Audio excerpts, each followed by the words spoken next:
உனக்கு சாப்பாடு கிடையாது, வெளியே போக சொன்ன சிவாஜி. மனம் திறந்த இயக்குனர் பி வாசு. தமிழ் சினிமாவின் பிரபல இயக்குனர்களில் ஒருவரான பி வாசு முன்னாள் நடிகர் திலகம் சிவாஜி கணேசன் குறித்து பகிர்ந்த ஒரு பழைய அனுபவம் தற்போது மீண்டும் கவனத்தை பெற்றுள்ளது.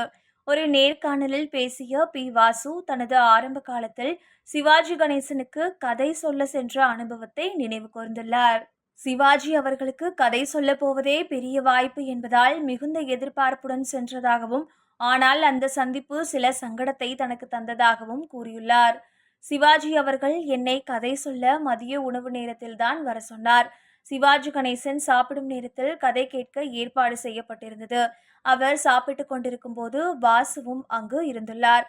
ஆனால் அந்த நேரத்தில் எனக்கு மட்டும் சாப்பாடு வந்திருக்கு, உனக்கு சாப்பாடு இல்ல, நீ வெளியே போய் சாப்பிட்டு வா என்று சிவாஜி கூறியுள்ளார். ஆனால் கதை சொல்லும் வாய்ப்பை தவறவிடக்கூடாது என்பதால் எனக்கு சாப்பாடு வேண்டாம் சார், நான் உங்களிடம் கதை கூறிவிட்டு சென்றே சாப்பிட்டுக் கொள்கிறேன் என கூறியுள்ளார். சிவாஜி பொறுமையாக சாப்பிட்டு முடித்ததும் ஒரு கைலி மற்றும் பனியன் போட்டுக்கொண்டு கதை கேட்க தயாராகியுள்ளார்.